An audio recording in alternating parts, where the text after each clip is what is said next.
Halo semua, selamat datang dalam video analisis kami mengenai kerjasama sister province antara Bali, Indonesia dengan Ho Chi Minh, Vietnam. Dalam video kali ini, kita akan membahas bagaimana kerjasama ini terbentuk, peluang dan tantangan yang dihadapi, serta analisis SWOT untuk mengetahui bagaimana hubungan ini dapat menguntungkan kedua daerah. Apa sih yang melatar belakangi kerjasama sister province antara Bali dan Ho Chi Minh?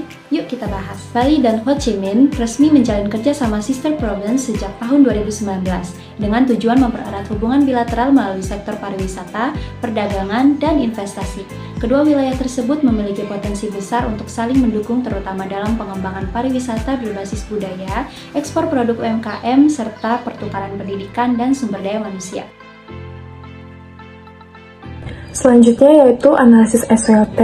Yang pertama, strength atau keunggulan, di mana Bali memiliki daya tarik pariwisata yang kuat dengan keindahan alam dan juga budaya khas asal Bali. Destinasi wisata seperti Pantai Kuta, Ubud, dan Pura Tanah Lot menjadi magnet bagi wisatawan di seluruh mancanegara. Sementara itu, Ho Chi Minh juga merupakan pusat ekonomi dan budaya di Vietnam yang menarik banyak wisatawan.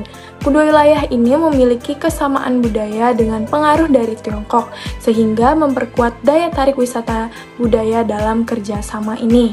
Selain itu, kerjasama ini berpotensi meningkatkan kunjungan wisatawan Vietnam ke Bali yang upaya seperti pembukaan rute penerbangan langsung antara Ho Chi Minh dan Bali semakin memperkuat konektivitas dan aksesibilitas wisatawan.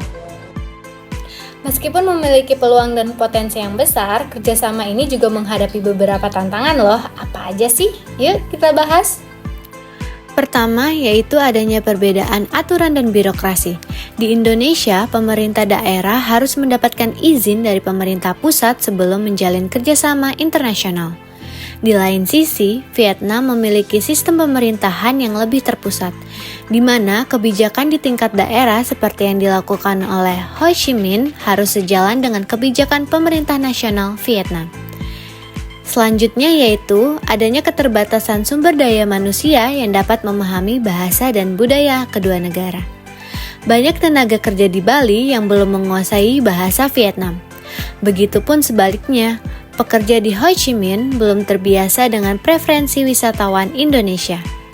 Dan yang terakhir yaitu terkait infrastruktur dan fasilitas transportasi di Bali.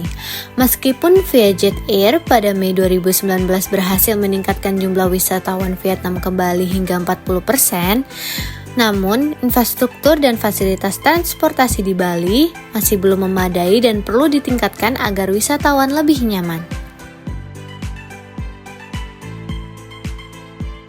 Selanjutnya, pembahasan opportunities atau peluang yang dapat dimanfaatkan dalam kerjasama Bali dan Ho Chi Minh. Dengan meningkatnya tren pariwisata pasca pandemi, Bali dan Ho Chi Minh dapat mengoptimalkan program promosi bersama pameran pariwisata seperti Wonderful Indonesia dan Vietnam International Travel Mart yang telah sukses menarik perhatian masyarakat Vietnam.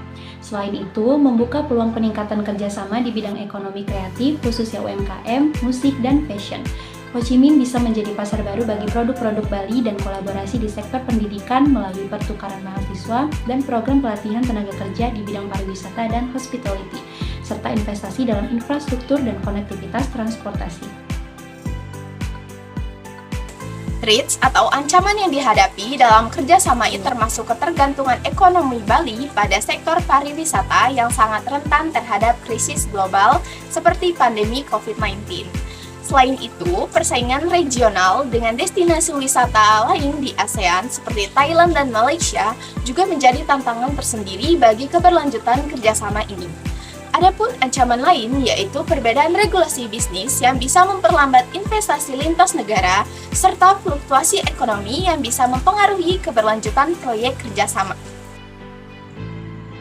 Proyek kerjasama lainnya yang dapat dikembangkan oleh Bali dan Ho Chi Minh ada dua. Yang pertama, pembangunan Smart Ecotourism Village Bali Ho Chi Minh dengan cara mendirikan desa wisata pintar berbasis ekowisata di Bali dan Ho Chi Minh sebagai model destinasi wisata yang berkelanjutan.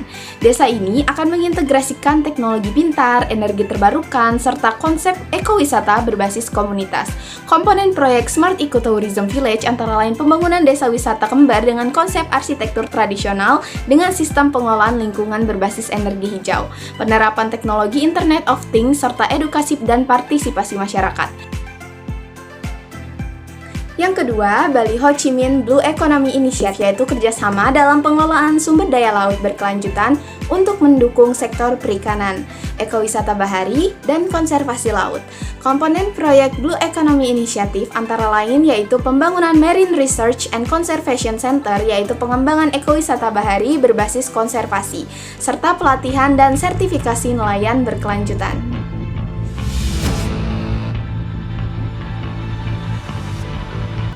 Melalui analisis ini, kita dapat melihat bahwa kerjasama antara Bali dan Ho Chi Minh memiliki potensi dalam pengembangan daerah, khususnya dalam bidang pariwisata, perdagangan, dan juga pendidikan. Namun, ada tantangan yang perlu diatasi, seperti diversifikasi ekonomi, peningkatan ekspor, dan harmonisasi regulasi. Sebagai rekomendasi, kerjasama ini dapat diperkuat dengan yang pertama itu meningkatkan diversifikasi sektor kerjasama, tidak hanya pariwisata, tetapi juga industri kreatif dan teknologi. Yang kedua, meningkatkan fasilitasi ekspor produk unggulan Bali ke Vietnam. Yang ketiga, mempercepat harmonisasi regulasi bisnis agar investasi berjalan lebih lancar. Dengan strategi yang tepat, hubungan sister province ini dapat memberikan manfaat yang besar bagi kedua wilayah.